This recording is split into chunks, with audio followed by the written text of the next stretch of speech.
Hey everybody, Mike Miller, Herald Times, joined by my buddy Teddy Bailey from the Hoosier Network here at Rutgers. That's all that needs to be said. Yeah, really. I guess the old cliche, especially you hear it in football: a win's a win, a win is a win, is a win is a win. That's true. It is a win, and a crucial one at that. A final score 24-17 Indiana victory, much closer than frankly it should have been. Closer than anyone really thought it would be, because Rutgers is on a 4-game losing streak, and frankly, the first 3 losses of that skid have been runaway blowout wins. I mean, I forget whatever the final score was last week against Buffalo. 42-13. It could have been much wider difference between the two teams than just that. So this was Indiana playing pretty well offensively in the first half. Really, it's hard to complain about almost anything in the first half. They scored on every drive. All 4 of their first half drives went for at least 10 plays. And then the second half happened, and Indiana went to a mode where they played not to lose rather than play to win. Needed an extra touchdown. Instead, they came right out. That first offensive possession went 3 and out. Showed no life at all. I mean, it was just a totally different offense, totally different offensive philosophy. I mean, look, they came out in the first half, throwing down the field, 23-yard completion, Nick Westbrook. Second half, deep slant, nothing. There was nothing. 3 and out on that first drive after the second half, and that was the point where you get it to 31-7. It's like we're done here at Piscataway, 31-7. But they go 3 and out, and then the next drive ends in a punt around midfield, I think, and then you get the Stevie Scott fumble, and they were on the doorstep there, I believe. Fumble. They were at the 45. Yeah, I mean they were around midfield again, and then that. I still think it's a bizarre decision by Tom Allen to go for it on 4th and 9 from the Rutgers 18-yard line instead of giving Indiana a 13-point lead. It was, but I see his point. He made the point that you want them to have to go score 2 touchdowns. You want that. He was saying the 10 and to tie, right? 10, yeah, the 10. The difference between 10 points and 13 points to him wasn't. It wasn't that much. It wasn't that wide of a difference to him. He wanted to go for the end zone, but then again, you go for the end zone and you're throwing a fader out to what? Jay-Shun Harris or something? 5'8" receiver. So yeah. You can question the decision, but then you question the execution of that decision, and it just kind of leaves you scratching your head during a day when you were doing that a lot during the second half. I mean, the whole story to this game, the whole feeling of this game, just changed completely in the second half, where you go into halftime, Indiana's just rolling. I mean, the defense had some moments where you're just sort of like, during that first half, but largely they were doing what you expected them to do against Rutgers, which again is, well, Nebraska is not covering itself in glory today against Purdue, so I think it probably is a race to the bottom of the barrel between Rutgers and Nebraska for the worst team in the Big Ten. But again, this is not a very talented Rutgers team. Their defense was pretty solid last year. I think a lot of folks expected it to be at least competent in areas this year. It hasn't been great, but they really prevented Indiana from really getting a whole lot of traction on the ground. I mean, Stevie Scott had 58 total yards, 3.2 average. I mean, Ramsey got. I mean, the bulk of the running really came from Peyton Ramsey, just kind of making plays with his feet. But even as they stacked the box, Indiana didn't really take advantage of it. In the air in the second half, at least. I mean, there was a whole lot of issues, I think, in the second half. I mean, they played conservative in the second half, which is fine if you can run the ball. But like Stevie Scott's averaging 3 yards a carry, which that's not great. It wasn't the offensive line's best day. I don't think it was. I'm curious. I want to go back and watch it because I want to see it again. But in the moment, it felt like the offensive line could have been a little better. I think Rutgers, again, another defensive daring Indiana throw deep.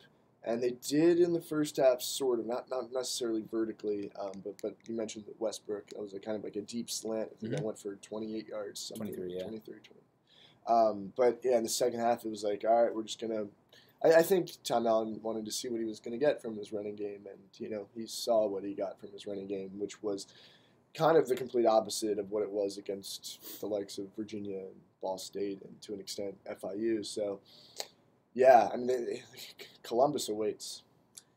It does, and that is a much taller task. Still waiting on the start of their game against Penn State here as we sit in lovely Piscataway, New Jersey. Piss Vegas. Well, not going to call it that.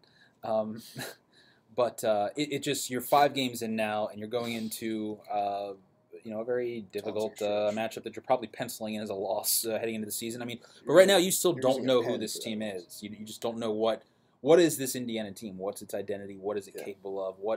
What is this team? I mean, you still just don't know. And the likes of you come out playing very well in your non-conference schedule. You have a bit of a dud against Michigan State, and I don't want to call a win a dud, but it certainly wasn't. It left a lot to be desired. I think that's fair to say. Well, I mean, look at Michigan State. I mean, they came out and didn't execute in the beginning, and then trying to get back in the game, the offense actually looked like it could execute some things. And they finished that game strong against Michigan State. They really did, other than the defense lighting up the 75-yard play to Jalen Naylor. And then Rutgers, it's complete opposite. And my point here is that just like you're getting inconsistent bits and pieces, flashes of execution from this Indiana team. And part of me wonders like what it's going to look like when or if they all put it together and have a complete game, which I think they're capable of doing. Maybe not right now, obviously, but eventually. But at the same time, you're not sure when that could happen because I really don't think it's going to happen next week. Then you have a homecoming against Iowa, and then you get down the road. There's some winnable games, but yeah, it's bits and pieces, and they kept talking about finishing today, and they definitely did not finish this one. That's correct. And also, you also wonder about the Michael Penix too. The red shirt situation.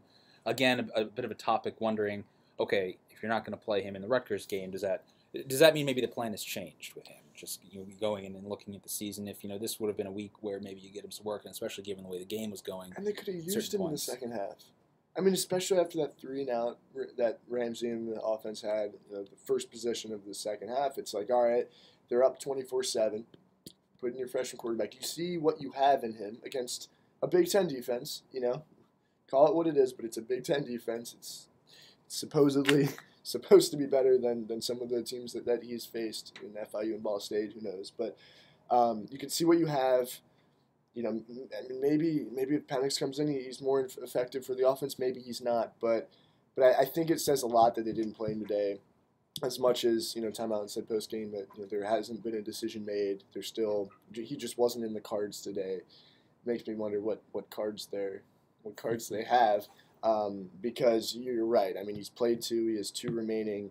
Which was the plan coming into the season, yes. To be fair. That was the plan that Tom Allen said that they'd like to subscribe to. You bank the 2 for late in the year just in case you need them. But it does make you wonder just a little bit. Maybe. I mean, think about the games. I mean, he's not going to play. He's probably not going to play next week. And you look at some of those games, it's like, do you really want to put a true freshman in that situation? So I think it was telling that they didn't play him today. And it's just a constant battle of, do they value his short-term or long-term benefit more here in Bloomington? And it seems like they're going towards the latter, but obviously nothing's set in stone. Injuries happen. Players perform better or worse depending on the week. So we still could see Michael Penix. But yeah, you're right. That was another nugget from today. More nuggets are injuries. This team's a little banged up. Mm-hmm. Some guys had to play in place of them, and we'll see how long these injuries linger. But I think Indiana could use a Sean Riggins in Columbus. Yes. A Cam Jones in Columbus. Yes. A Watt Fillier for sure. Yes. Yeah. Just all those guys, really. Really all those guys. Yes, indeed. Again, you leave this with a win, which you're exactly where you see. This is the weird thing about this Indiana team. You're exactly where you thought, and where you if you're Indiana, where you hope you'd be. You're 4-1. You have that first.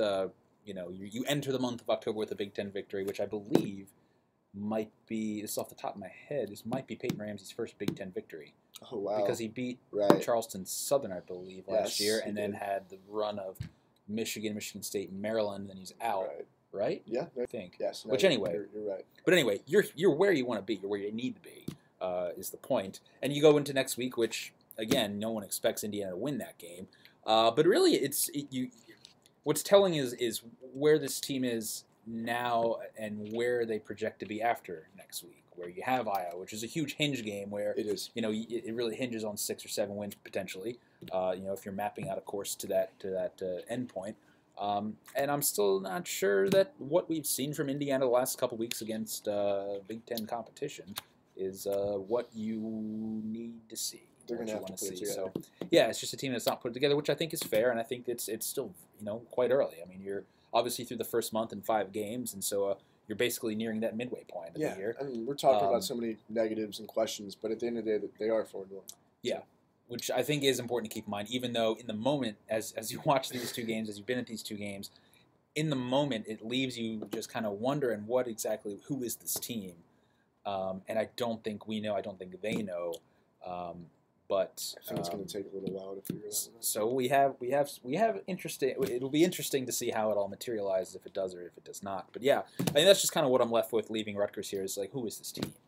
Because I thought we saw the team that you would expect to see against Rutgers in the first half and the second half. It's like it was almost like they were their own worst enemy for the most part. So I think that can be correctable, but it